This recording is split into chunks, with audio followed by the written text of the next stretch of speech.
We nani? Mimi ni kiumbe nilikuwepo katika kila mwili wa binadamu.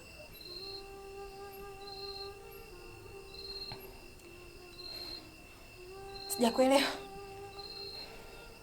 Kwa mara moja hauwezi kunielewa. Sasa kwa nini umelala wakati wewe ni shujaa katika hii nyumba ya dhambi?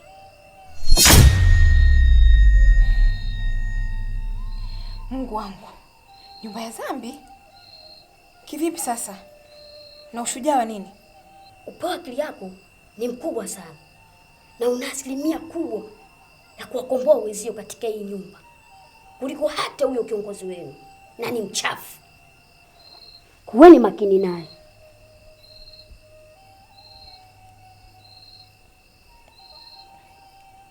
Kiongozi ana uchafu gani? Na wewe umemjuaje? Narudia tena, au pasi wewe kujua mimi nimejuaje. Cha msingi, fanya kila unavyoweza mtoroke ndani ya hii nyumba. Natoka. Ninapotoka usishtuke na wala usipige kelele. Utakapofanya hivyo, hawa wenzao wakishtuka, mtakufa wote katika hii nyumba.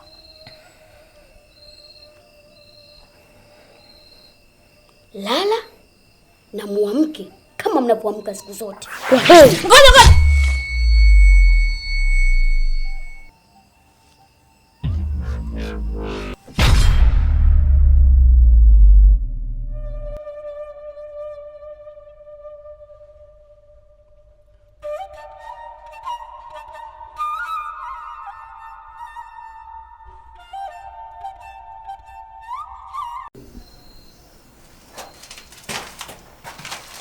Sifa mdogo wangu.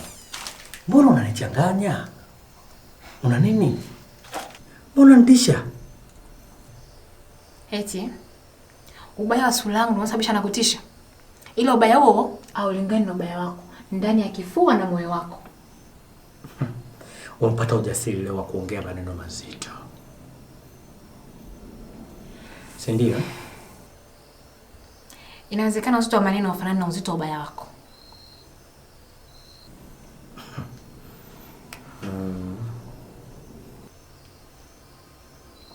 Naomba nikuite tena jina. Sifa. Sifa. Sifa. Umeniita hapa nije kutatua changamoto nilizokuwa nazo. Mbona niletee hadithi za Abu Nuwasi? Hapo hapo kwenye unielewi. Na sisi tulioko ndani ya hii nyumba hatukuelewi. Kama kiongozi wa safari, tunataka mrejesho uliokamilika. Wewe una akili timamu? Unaomba mrejesho uliokamilika. Tumeshatoka ndani ya hii nyumba. Kinachosababisha tusitoke ndani ni nini? Mbona ni swali rahisi? Halihitaji tebo wala fofiga. Ili tutoke ndani, tumalize kazi iliyotuleta. Lini tunamaliza? Juhudi zetu kama tutapambana kwa jihadi kwa pamoja, jitihada zetu ndio itakatufanya sisi tumalize. Usiniletea habari hizo bwana. Hakuna kitu kama hicho kiongozi. Sikia kiongozi. Kwa kuwa ulisema sisi hatuwezi kuona jua. Hivyo basi, usiku huu tunataka kikao na wewe. Na hicho kikao, ajenda ni lini tunatoka humu. Kwa sababu tumeshajua una lengo chafu sana katika maisha yetu.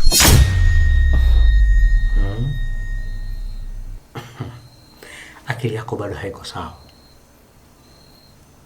Tangu tuingie huko ndani, hatujawahi kuiona asubuhi, mchana, zaidi ya usiku tu.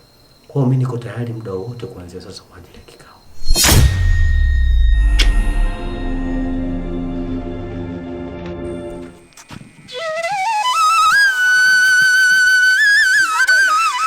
Mwimbe. Vipi mama? Kuna shida huko? Hakuna tatizo. Nani akufuza sasa? Hakuna shida baba. Kwanza baba, shikamoo. Wala. Ninavyosikia umeenda kwa Matala juzi. Ni kweli? Uwe nani alikwambia mimi nimeenda kwa Matala? Mimi nimesikia tu. Kwani baba, kwa Matala umeenda kweli au hujaenda kweli? Ndio nimeenda. Wewe tatizo lako liko wapi sasa? Lakini baba, nikupongeze. Yaani kupongeze kabisa kwa ujasiri kumfuata Mama Tala. Na nakuomba usije ukachoka kabisa kumfuata Mama Tala. Mfuate leo, mfuate kesho kutwa mpaka ujue mwafaka wa mwanao ujue ipo wapi. Kwani wewe unajua kule kwa Matala mimi nifuata nini? Wewe unajua mimi nifuata nini kule? Mimi sijui. Kwanza nikuulize swali. Unajua mwanao shida ipo wapi? Shida. Na shida hilo jambo la kusema jamani. Shida si marehemu, mimi nimezika tayari. Nimeshamzika yule mtoto. Au unatakaje? Eti umezika. Unaweka kweli umemzika mwanao? Nimezika ndio. Hapana baba, hapana. Eti amekufa. Amekufa? Yaani umekaa kabisa kuridhika, kurelax kabisa mwanao kafa. Nikwambie, kaa vizuri na mwanao Pili. Anajua ukweli wote na umsikilize kwa makini. Na akueleze kinaga ubaga. Mbona unaonekana unajua vitu vingi? Hebu nielezee basi hivyo unapovijua vyote, hebu nielezee. Hebu eleza sasa, nataka moja kimoja uniambie mwanzo, chanzo na kisa. Kwa sababu jua maneno makubwa sio maneno madogo mwanangu. Baba, ndio hivyo. Nilichokuambia naomba kizingatie na kifanyie kazi. Na kuomba lakini. Sasa mwanangu. Wewe mtoto, wewe. Wewe binti wewe binti nani wewe? Wewe. Baba fuatilia. Sasa hapa ndio dili yangu inakamilika.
Vipi?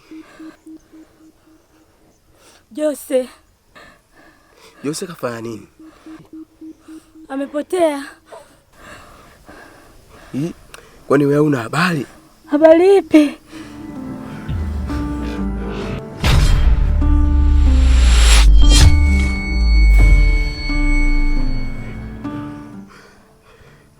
Jose kafariki. Amefariki? Tena isitoshe kawawa na watu wasiojulikana. Ndugu wangu. Tukimbie. Usalama wetu upo miguuni mwetu. Na la sivyo tukilemba hapa tutakuja kupotea kama Jose.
asifiwe.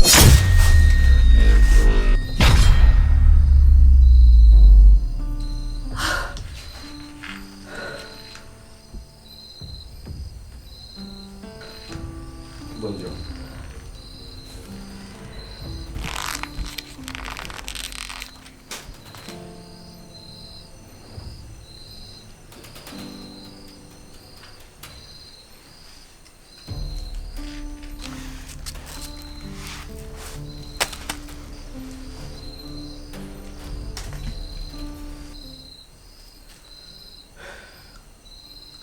Ingependeza zaidi ungekuja na huo mzigo wako.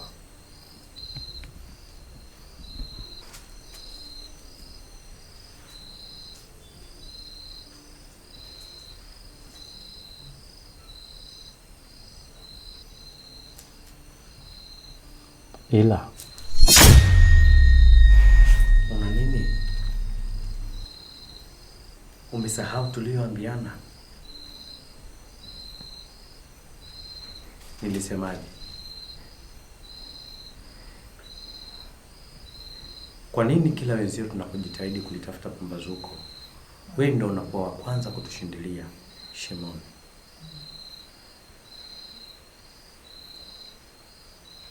Tena unatupeleka kizani kabisa. Kwa nini unavunja juhudi zetu? Kadiri wenzio tunavyopambana kulitafuta pambazuko, wewe ndio unakuwa wa kwanza kutushindilia katika kiza kinene. Unatushindilia shimoni, katika shimo lenye kina kirefu kisichokuwa na mwisho.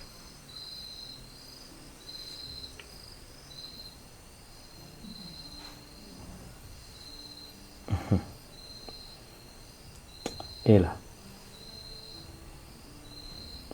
unao nafasi ya kujitathmini.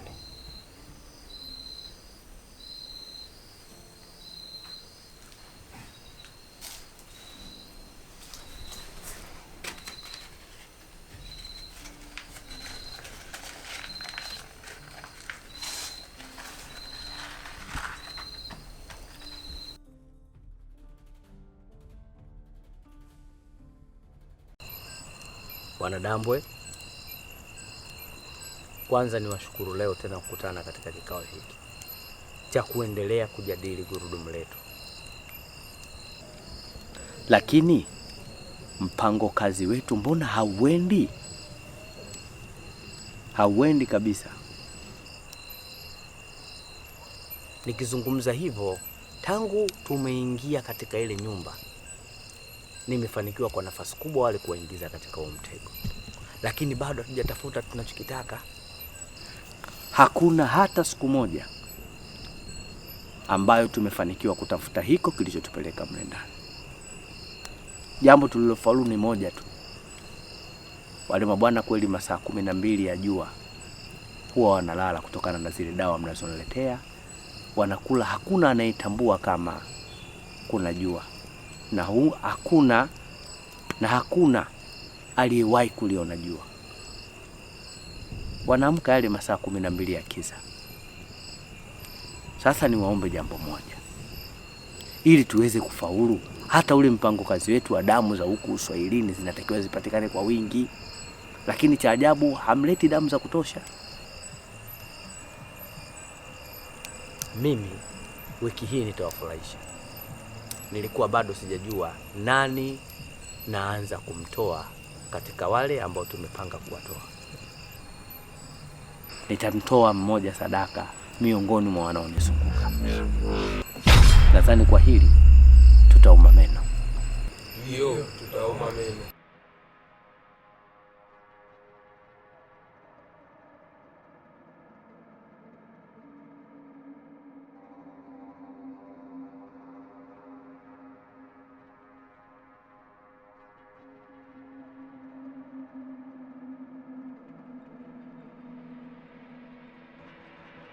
Samba. Samba toka nitakuwa. Ngoja kwanza.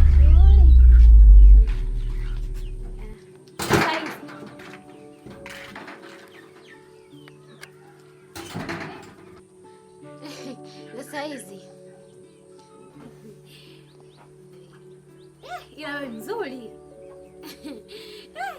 kama Somba na ndugu nzuri kiasi hiki. Yaani mdada fulani hivi mweupe. Mimi hapa nimetoka huko mtaani. Mtaani kwetu leo kuna shughuli. Yule mtu aliyokuwa anatakiwa aolewe na Somba, anatakiwa aolewe naye, anaolewa leo. Kwa hiyo unaona kama Somba kashapoteza bahati yake hivi. Istoshe Somba yeye ni mtu wa company. Anapenda kutuzie kutupa majamvi. Wewe mbe. Ongea kilichokuleta. Mimi. Jamani. Amna, mimi hapa nimekuja kumwalika shughuli Somba. Kwa sababu Somba ni mtu wa company. Anatupaga company kwa misiba na shughuli. Kilichonileta hapa, yule bibi harusi anatoka sana. Anatakiwa awe na saba, na kama unavyojua harusi kuna saba na kuna kwenye saba na makombe. Kwa hiyo nimekuja hapa anipe jamvi, aje na kwenye shughuli. Isitoshe na alizia na kuku. Kuku wa saba.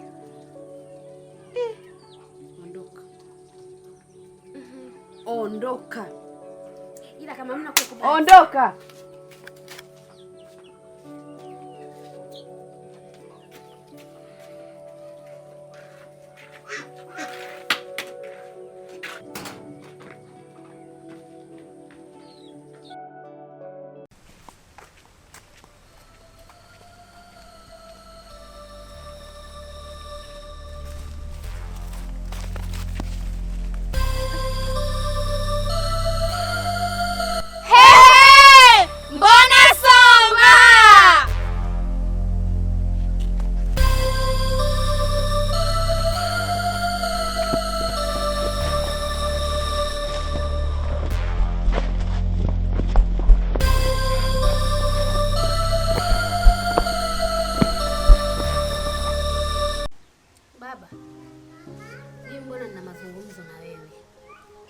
mazungumzo yenyewe ni marefu balaa. Sijui unalijua hilo? Kwanza baba, nataka nijue hivi, kwa nini upo katika hali hiyo ambayo alio linikutana nayo mimi pale siku zile mpaka ukataka kunipiga bakola kisa mama Tala? Wewe pili mwanangu, kwani wewe una akili timamu kweli? Hasa mimi unafikiri nitakuaje? Wewe mwenyewe umeona tumeshamzika ndugu yako shida. Alafu unataka mimi niweje? Wewe unataka niweje? Baba, ndugu yangu gani alofariki? Ndugu yangu gani alofariki? Baba, shida hajafa. Shida hajafa baba, mbona unang'ang'ania kitu ambacho hakiwezekani? Shida kubwa hapo ilikuwepo, shida kubwa ni mama Tala. Mama Tala ndo sosi ya yote, ndo chokonoko la yote, ndo kunyuzi ya yote mama Tala. Hapa hakuna ndugu alofariki. Yuko wapi za shida? Shida hajafa.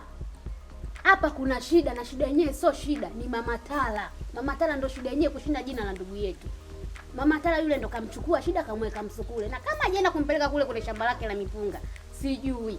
Nyie mmeenda kuzika migomba pale, mmeenda kuzika mgomba. Hivi unajisikiaje kwenda kuzika mgomba kati shida iko hai? Haya, mimi naomba nikuulize swali. Ikatokea shida amerudi hapa nyumbani. Je, utamwita shida maiti au utamwita shida mgomba? Kwani nyie mmezika mgomba pale, yule sio shida, shida iko hai. Mama Tala ndo sosi ya yote. Mwanangu, umezungumza neno kubwa, hilo neno kubwa kweli kweli. Maana ujui kwanza hata kupotea kwake yani mara moja. Hivi kaondoka. Nakushangaa wewe umekaa tena unajiwazisha. Ndio ujue.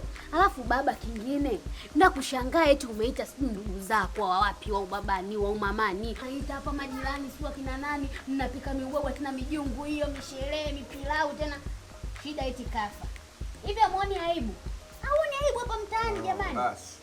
Wakati shida ni mama Tala. Mwanangu, leo umenipa njia. Sasa mwanangu umekuwa. Sasa mimi nitakwenda kushughulika na mama Tala. Subiri. Mimi yeye au mimi leo? Mimi yeye. Yeye mimi. Mimi yeye au mimi leo? Chawi.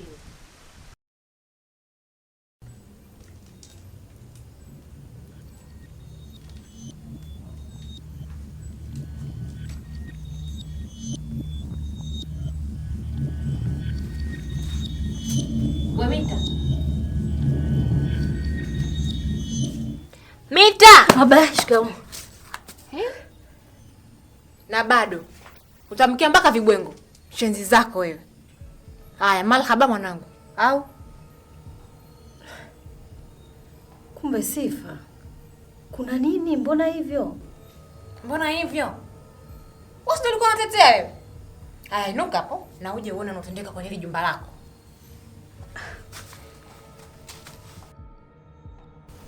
Sifa, kuna nini? Njoo uone huku nje.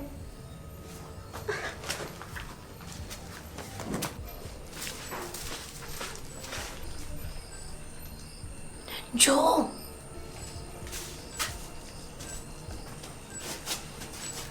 Angalia nje. Alafu niambie umeona nini? Mungu wangu. Mungu wako? Sema Mungu wetu. Yaani Mungu wa kwako peke yako. Haya sasa. Angalia na utete. Maana wewe mama mtetezi. We Sifa. Yule sijana yule na wenzetu tuliokuwa humu ndani.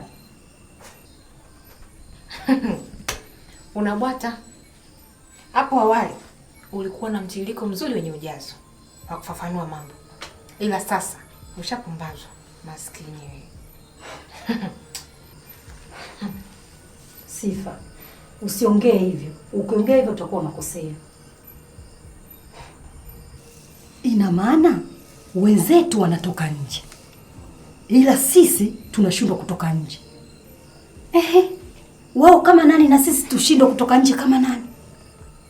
Wenzetu wanatoka nje, afu sisi wanatuambia kwamba ufunguo umepotea. Sasa ndio mambo gani jamani?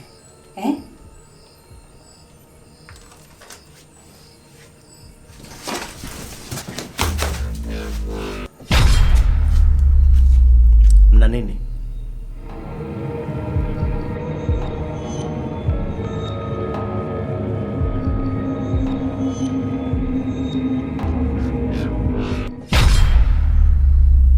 Alafu nguzo na miba wako wapi? Kiongozi, Mungu kaumba binadamu, lakini kila mmoja wetu kampa uwezo wa kujua vitu vingi katika hii dunia. Sijui unalielewa hilo? Hata kama nikilielewa halisaidii kwa sasa. Swali langu, mnakimbia nini? Sio shida kujibu swali lako. Naomba nikupe jibu lenye mfanano na uhalisia. Ya, nadhani hiyo itapendeza zaidi. Lakini pia nitakupenda sana. Mimi kwa sasa sina shida ya kupendwa hasa zaidi na wewe. Na kuhusu kukimbia kwetu,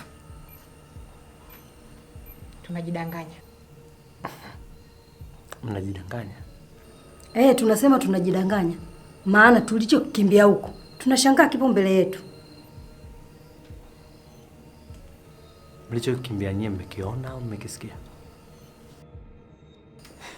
Hayo hayakuhusu. Jani, jua kutofautisha kati ya ulimwengu na walimwengu. Pisha tupite.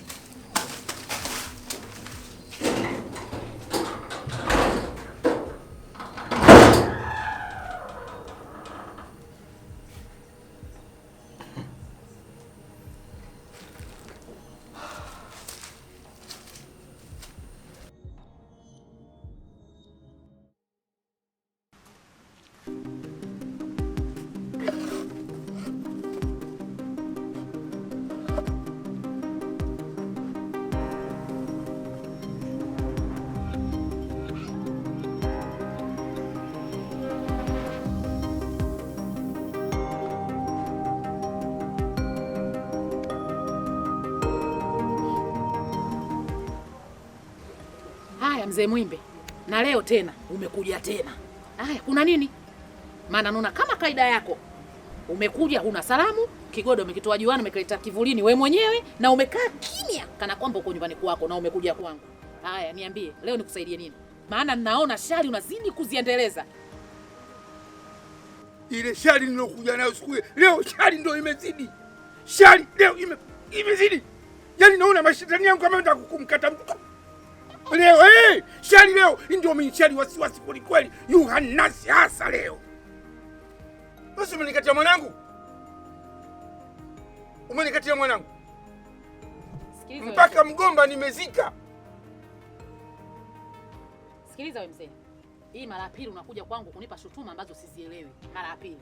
Mama Tala, mimi sio chizi bwana, mimi na akili zangu timamu. Nyinyi mmepita nyumba ngapi uko mpaka kufika kwako? Mimi na akili zangu, nina maarifa yangu nilokuwa nayo. Usinifanye mimi sijui. Kwa hiyo unataka katika kukataa huku hizo shutuma ambazo wewe unanipa, unataka na mimi niwe nakuja nyumbani kwako kama wewe unapokuja nyumbani kwangu? Wewe unaonaje ningeuza mimi mbumbu mzungu wa leli sio? Sasa nasemaje? Wewe 100% unahusika. Hili hapo ndo unapokuja unanichanganya siku zote.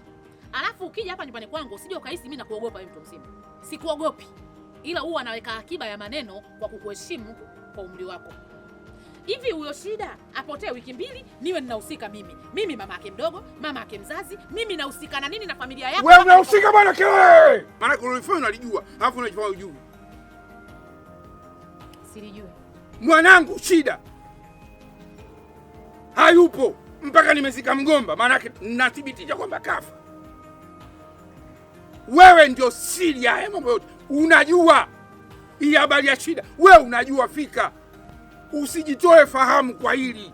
Mama Tala, lile shamba lako la bondeni kule la mpunga lile. Wewe kila siku unapata gunia 300, 350, 250 kwa kishamba gani hapa hiyo? Mle ndani mna misukule na mwanangu umemtoa uji misukule hiyo. Wewe usinifahamu sina akili wewe. Mimi najua. Wewe tuweze tu akili sio? Unakumbuka siku ya kwanza ulipokuja, juzi ulipokuja, unakumbuka? Nilikwambia hivi, inawezekana katika hii mipango mimi na wewe tunashirikiana. Kumbe siri zangu zote unazijua, mpaka kama na misukule na shamba la mpunga liko huko na misukule ninayo huko ndani. Wewe unajua. Kwa maana mimi wewe tunashirikiana mimi na wewe. Mama Tala, wewe umezoea kugeuza vitu dili wewe. Kwenye fedha za kale unakudili. Kwenye mashamba unadili. Wewe mwanamke wewe ukoje? Dili? Unazungumzia dili? Yaani ukizungumzia dili ndio umenichokoza. Maana yake wewe mwenyewe hapo ulipo dili. Maana kama atatokea mtu hapa sasa hivi ghafla akasema bwana mimi nataka mtu wa kale. Wewe mimi fasta tu na kuuza. Wewe dili, ndevu zako dili. Achana na watoto wako unaolalamika huko sio wanapotea sio wanafanyaje? Mimi hawanihusu. Hapa sasa ninaongea na wewe. Na kuuza vizuri tu. Unafikiri nitakuogopa? Hizo ndevu zako dili, wewe mwenyewe dili. Yaani kwenye vitu vya kale ukizungumzia, yani mimi unanikuna kweli. Kwa sababu ninahisi kabisa hapa mimi naweza, yani akija mtu hapa akiniambia nimtafute mtu wa kale. Wewe si mtu wa kale wewe. Na kuuza. Lendenda. Si unalenda? Unalendenda? Basi utalendenda sana. Si unalala humu ndani humu. Unalala humu. Humu ndani unalala. Maana anaosema kwako kama vile nimeleta barua ya posa vile nataka kukuposa. Kwa sababu huna wazazi na kuletea mwenyewe barua na mimi ndio muaji. Si ndio maana yake unavyoona kama nimekuja kukuposa. Sasa mimi nitakuonyeshea. Sasa Mama Tala nitakuonyesha. Si unalala humu ndani? Humu si ndio unalala? Humu ndani unalala. Basi humu ndani ukilala, wewe utakuwa ulali, nitajua mimi unalala wapi. Wewe utakuwa unaingia ndani, lakini mimi nitajua unalala wapi. Kwa njia hizi mimi unanitia mashaka. Sikutii mashaka na kueleza ukweli. Na mashaka unanitia mimi sio wewe kunifuata nyumbani kwangu kuja kuniunguza moto au kuja kunifanyia tukio baya. Lakini kwa sababu kila linalotokea nyumbani kwako utakuwa unanifuata mimi. Na wewe kule unaishi na watoto wako tu na unajua kabisa kama mimi hapa nilipo niko peke yangu. Wewe mzee wewe. Wewe mzee wewe. Yaani kwa sababu wewe huyo binti yako Shida na shida zake alizokuwa nazo na hilo jina ulompa la Shida ulimfanya kitumio cha kuletea wewe riziki. Kwa kama vile ulivyosema mimi nimewatuma watoto wangu kwenda kutafuta pesa kale, vivyo hivyo ndivyo wewe ulivyokuwa unamtuma mwanao kwenda kufanya zinaa ili akuletee riziki. Nilikwambia mwanzo unanionea. Sijui chochote kwenye hili. Leo umerudi tena unanipa lawama hizo hizo. Nisikilize vizuri nikwambie. Binti yako sihusiani naye kitu chochote. Kama hujamuua wewe, basi labda nikusaidie kitu. Huko alikokuwa anakwenda kulazimisha mapenzi kwa wanaume wa watu, labda atakuwa amekufa huko. Kwa Sombadi. Ndiko anakwenda kumlazimisha Sombadi awe bwana wake na kila siku alikuwa anatimuliwa. Mimi taarifa ninazo. Binti yako alikuwa anatimuliwa kila siku. Kwa kama hajafia kwako, wewe huhusiki na kifo cha mwanao. Atakuwa kwa Somba na kama si kwa Somba, basi katika stress za kukataliwa pengine njiani kaanguka, kafa. Sihusiani na chochote ila msaada aliokupa ndio huo. Tafuta mwanao baba. Nikwambie Matala. Nakusikiliza. Dunia watu. Sio misitu. Najua. Utajua sana bado. Unajua? Bado utajua. Mimi nitakujulisha zaidi. Nitakufundisha kila nukta. Nitakuonyesha kila mahala. Utajua kwa nini kuku hapati haja ndogo. Utajua kwa nini nyoka anatembelea tumbo badala ya kutembelea miguu. Nakwambia utajua. Utanifahamu fika wewe. Wewe ulikuwa hujui. Utanijua haswa. Hapo kwenye vitisho vyako hapo ndio mimi. Sio vitisho haya maneno nakwambia meupe. Huna maneno meupe ya kuniambia mimi. Hata siku moja. Asante. Na ukweli ndio huu nilokuambia kwamba sihusiki na lolote katika masuala ya mwanao. Ukizungumzia dili wewe dili, ukizungumzia mwanao kufa sihusiki. Nimekwambia mfate Sombadi, nenda kwa Sombadi. Kama sio wewe kumuua mwenyewe mwanao. Wewe sio unifanyeni? Mimi ndio mwimbe wa Mong'onyoka. Ndio mimi. Nitakuonyesha. Wewe tulia. Tulia. Mchawi kuliko mimi. Kwa maneno hayo uliyosema hapa, bila shaka huyu mzee ni mchawi kuliko mimi. Mzee wa ovyo huyu. Anitishie.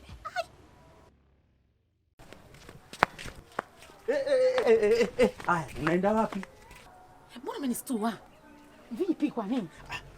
Wapi mguu wapi? Umenistua? Taarifa za hapa kijijini unazo? Kitu gani kinachoendelea? Kuhusu huyo mwanao, mtoto wa dadako. Unamzungumzia Jani? Jani huyo Jani. Haya, ana nini? Kwani kule wewe ulipanga naye vipi? Naona mambo yashaanza kuharibika. Kule ndani nasikia dawa zimeshaanza kuisha. Ina maana kama ndo mlikubaliana masaa 15 wale watu watazinduka. Kila kitu kitaharibika. Alafu sasa mimi na yeye na watu wengine tulikaa kikao jana. Na kama unavyojua mule uhitaji mkubwa ni kafara ya damu. Damu inahitajika, sio kitu kingine. Ili mambo yaende sawa. Sasa mambo yanaanza kuharibika. Sasa Abduli, sasa hapo ndo unaponichanganya. Maana kwa jinsi tulivyokuwa tumeelekezana ule bwana au kwa mzigo ambao nilimpa ule bwana, sasa sijajua kwamba yani hapa maelezo yako dawa zinakaribia kuisha au dawa zimekuisha mpaka watu wazinduke. Sasa hapo ndo nataka nikuulize. Kwani wewe umemwambia mama, umemwambia tumiaje zile dawa? Zile dawa maelekezo nilompa mimi yule bwana ni kwamba awapulizie mida ya saa 9 ya usiku. Na nyingine aweke kwenye chakula. Wakisha kula wale watalala masaa 15. Ni hayo tu ambayo nilikuwa nimempa. Sasa angalia kinachoendelea sasa. Kama hautokuwa makini, kama hatutokuwa makini, tunapokwendea tutakuwa aibu. Sasa hapo ndo na wewe unatakiwa unisaidie kwa sababu nikikwambia unisaidie Abduli, hapa pote hapa tayari washaanza kudilia shaka ili swala la mauaji. Hivi mimi naweza nikafanyaje sasa hapa? Hebu naomba unisaidie. Kwenye kutia shaka. Serikali sio imeshaanza kuhisi. Serikali imeshajua. Yaani ili jambo wameshajua. Usiweke kutia shaka wala kuhisi. Wameshajua. Mambo yanaharibika. Sasa hapa mimi nimeshakuwa mguu nje, mguu ndani maana serikali inaniangalia muda wote kwa haya mambo. Naomba unisaidie wewe. Unanisaidiaje kwenye hili? Nimepata wazo. Wazo langu sasa. Cha msingi mguu huo. Nenda kwa mganga wako yule. Mweleze kila kitu. Mimi najua jinsi gani yule atakusaidia. Karibu ma. Asante mzee Mkuchuka. Mzee Mkuchuka, mimi nimekuja bwana, nina shida. Sawa. Tena shida nilionayo sio ndogo. Ni kubwa tu sana. Na nimepata taabu mpaka kukutana na wewe. Nina takribani wiki ninakuja naishia nje huko. Kila ninavyokuja umati. Kumbe unakuja mpaka hapo? Unaondoka. Pole sana. Shinda mpaka jioni, watu wengi nageuka naondoka. Leo kwao imekuwa bahati yangu. Naam, karibu. Na imani unaweza kuwa msaada kwenye hili. Haya. Mimi nina matatizo mengi. Tena makubwa. Yepi tena? Yaani kiufupi yangu hayaendi. Si biashara, si kitu chochote siwezi kufanya. Maana imefikia hatua mpaka cha kwangu mwenyewe nataka kukiuza na hakiuziki. Maana watu wanasema kimfacho mtu chake, lakini kukiuza pia imekuwa tabu. Jinsi ulimwengu ulivyonifunika. Kwa sasa katika kutapatapa ndo katika mapambano sasa kupambana. Nimepata dili mzee Mkuchuka. Ndio dili mama. Dili gani hilo? Dili nililolipata la pesa kale. Unamaanisha kwamba pesa za zamani. Aswa. Za kale. Sawa. Ndo pesa ndo hizo. Kuna mtu yuko huko nchi za nje huko. Anazitaka hizi pesa, lakini hapa na wakala wake. Ndo nilokutana naye ndo akaniambia kwamba zinatakiwa pesa kale. Ndo alonipa hilo dili. Kwamba kama tutazipata hizo pesa, sisi utajiri uko nje. Sisi pamoja na mimi. Yaani mpaka wewe sasa. Kama tutaliendele swali kanyooka, hadi wewe nao umetoboa kwenyewe. Kwa katika kuhangaika nimegundua kuna mzee alizikwa kijiji huko. Kijiji jirani. Alizikwa na pesa zake. Amezikwa hapo na mipesa. Na mipesa yake. Kwa ili tuzipate lazima zikachukuliwe kule. Ndio. Sasa tunaendaje kuchukua, maana hili kulifikia lo kaburi panatakiwa lamani. Sawa. Nakuelewa vizuri mama. Nakuelewa vizuri Nakuelewa vizuri mama. Na hiyo lamani ipo kwenye jumba. Huko kuna mjumba huko ndo una ramani ndani yake. Oh. Sasa linatakiwa ikasakanywe huko. Watu waende huko ndani wakaitafute hiyo ramani mpaka ipatikane. Kwa mimi hicho ndo kilichonileta hapo, ndo lipokwama. Ndio maana nimekuja kwako. Fanyaje, anatakiwa aende nani, mtu wa jinsia gani, nisaidie na mengine mengi tutayaongea. Hayo mambo madogo sana. Sasa mama,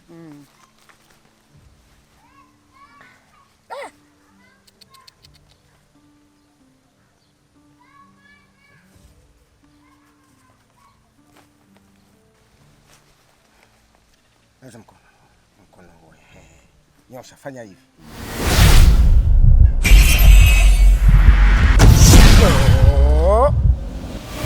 Unafanya masiala tena? We mama we. Usiogope mama. Ato.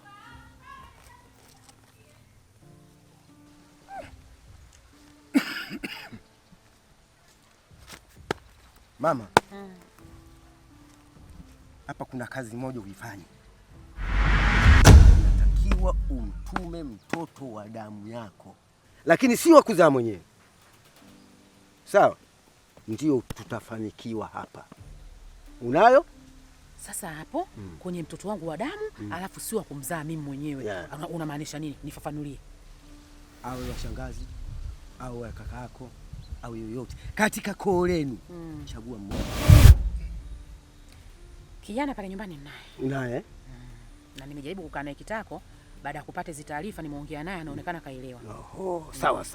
Sasa basi, lingine sasa. Wakati unapotuma kule, kuna mawili. Arudi au asirudi. Sijui unanielewa. We mama. We mama we. Nimekuelewa. Niko sawa. Uko sawa? Nimekuelewa. Lingine. Tumeelewana. La mwisho. Unaweza ukafuata masharti? Kwenye masharti niko sawa. Uko sawa? Niko tayari kwa sharti lolote utakaonipa. Nitafuata. Usiabandange madange mama. Usiabandange mama. Yaani hapo hakuna shida. Mama. Nakuita mara 3. Mama. Abe mzee wangu. Mama. Ukikosea usirudi hapa. Kila kitu kamuelezee. Naamini yeye atakusaidia ya mambo yaishi. Mimi hapo tena cha ziada sina na nimemaliza. Mimi nimemaliza. Napita njia gani ya Rabi? We mama. Tulia, usiniogope. Sijui niseme za saizi, sijui niachane nayo. Za saizi ya 12 mapana 60. Ipi? Abdul nimemkuta. Alikwambia nakaa hapa? Abdul mimi nani wangu mpaka ujomuulizea. Okay. Somba naye nimemkuta. Huyu mtoto na matatizo. Somba simjui. Sasa mimi nimekicho nileta hapa. Maana huyu Abdul alinifuata mimi na kuniachia ujumbe wake. Na mimi sasa nakuachia ujumbe wangu. Wewe na huyu Abdul mna tabia za kiuchawi. Na mkome kunifuatilia mimi na huyo Somba. Yaani watu wazima ovyo nyinyi. Wewe mtoto, shika adabu yako wewe. Tena ikushike. Hivi unajua unaongea na nani hapo unapoongea? Sikiliza. Yaani watoto kama wewe mimi nao wa 7. Kwa wewe sio kunijia mimi hapa kwangu na kuja kuniongolea maneno yako ya kishenzi. Umesikia mpumbavu? Tena ushike adabu yako na ikushike. Kama uko kwenu hakuna wakubwa, basi mimi niwe wa kwanza kwako. Umenielewa? Kama Abdul alikuja kukupa taarifa za uchawi, basi ni yeye. Usinishirikishe. Basi na bila shaka wewe mtoto wewe utakuwa mchawi. Kwa sababu haiwezekani mtoto mdogo unakuja kwa ujasiri kwangu afu unaongea habari za kishawi. Ulinijuaje kama mchawi? Mimi na huyo Abdul kama wewe si mchawi. Yaani uwe na watoto 6, 12, mimi yangu ni hayo. Habari za kunifuatilia mimi mkome. Kwa sababu nyinyi wewe na huyo Abdul mna tabia za uchawi. Sasa nyinyi endeleeni kunifuatilia mimi na huyo Somba. Kitakachowakuta ni motoni. Wewe mtoto adabu una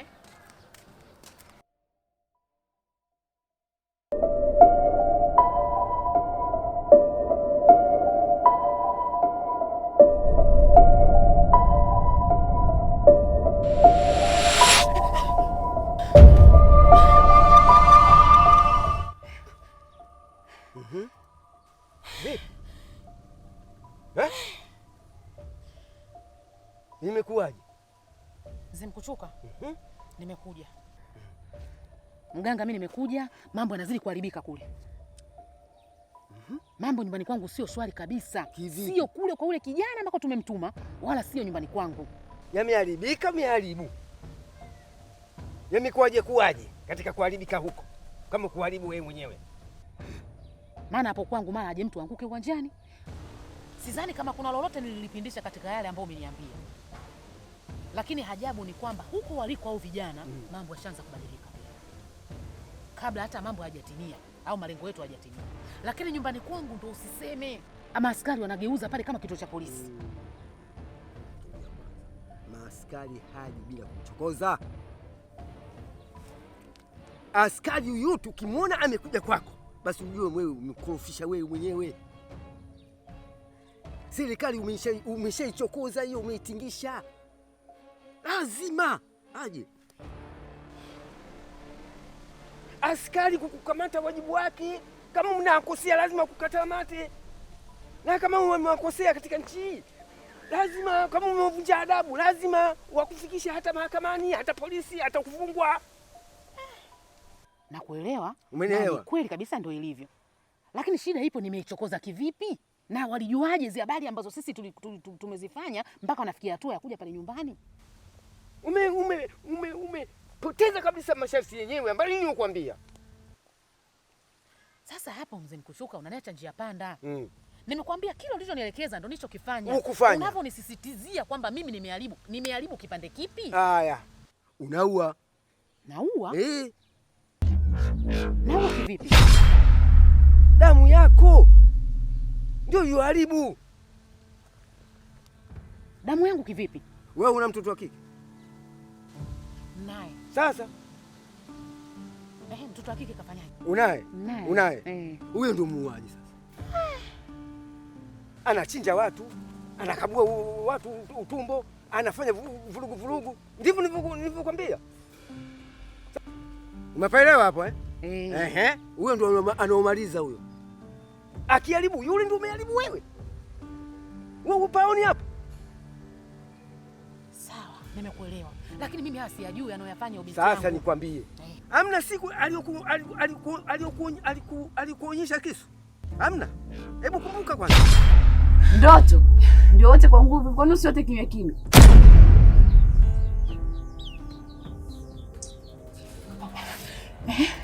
Safari ya Tala. Unafikia tu kunishikia kisu mimi mamako. Sasa kwa hiyo nifanyeje? Au mpaka kufikia hatua hii wewe unanisaidiaje mimi?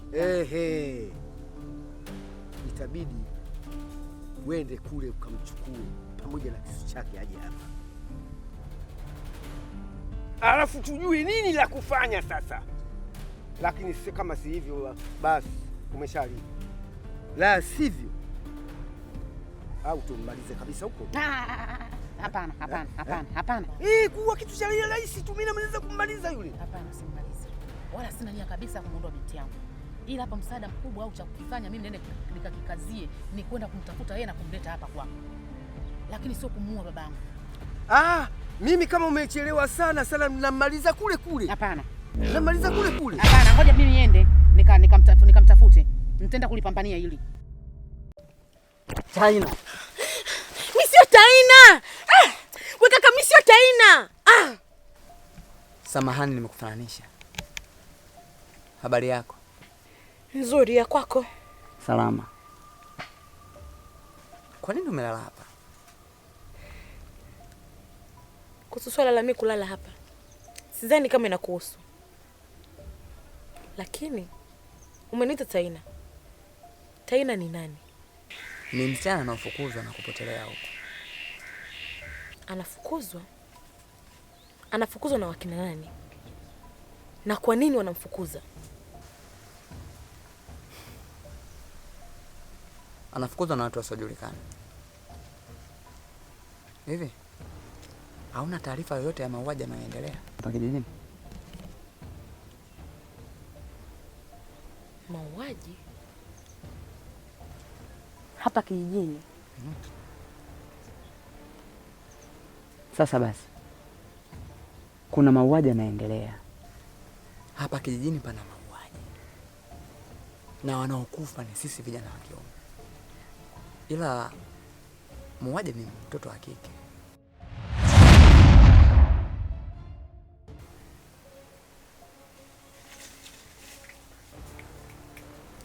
Mauaji yanasababisha mtoto wa kike, lakini hapa mbele yako umekaa na mtoto wa kike. Wewe uogopi, hususan kwenye mazingira kama haya? Ina maana anaua ni wewe?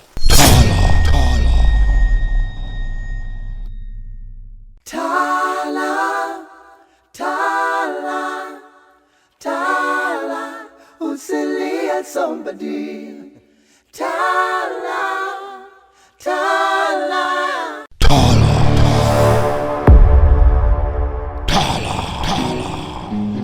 giza nene limetanda, ufahamu umefunikwa, haoni wala hasiki lolote atakalo utenda.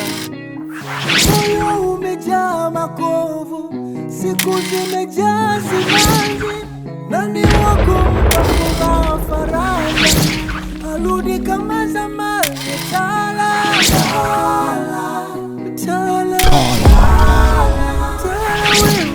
tala, tunakupenda fanyevyo. Tala, tala, tala mama, tala, tala wewe, tala, tunakupenda sifanyevyo.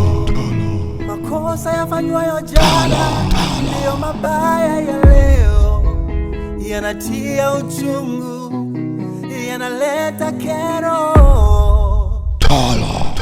Tala, tala, tala, usilie somebody.